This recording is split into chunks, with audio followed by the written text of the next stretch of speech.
Today we are going to talk about the art of war. As we all know, the art of war is about warfare and military strategy. On the surface, it may seem unrelated to our daily lives, but that's actually not the case. While the art of war is indeed a military text, it isn't only applicable to warfare, it can also be used in business. That's why figures like Bill Gates and Masayoshi Son have acknowledged that it is one of their favorite books. The reason is simple.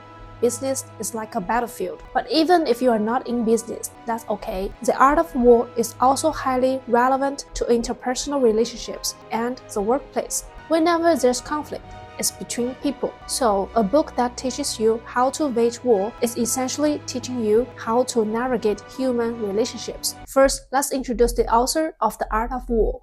Sun Wu, also called Sun Zi. Sun Wu is his real name. Sun Zi is an honorific title. Sun Zi was a thinker and military strategist during the spring and autumn and warring states periods in China. He wrote The Art of War around 500 BCE. Around 500 BCE, many remarkable figures emerged. Confucius, Socrates, Plato, Siddhartha Gautama, and even Sun Zi all lived around that time. Sun Zi was in his 20s when he wrote The Art of War, and he hadn't yet experienced actual warfare. He was farming deep in the mountains of the state of Wu when he wrote it. Why?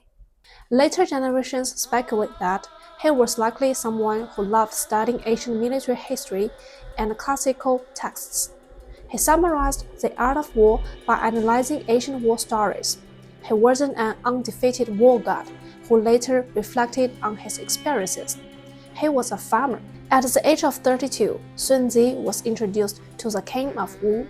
Since he was in the state of Wu at the time, he presented the art of war to the king, who read it and exclaimed, "Wow, this is a genius!" The king immediately invented Sun Zi out of the mountains, and after that, the state of Wu became invincible.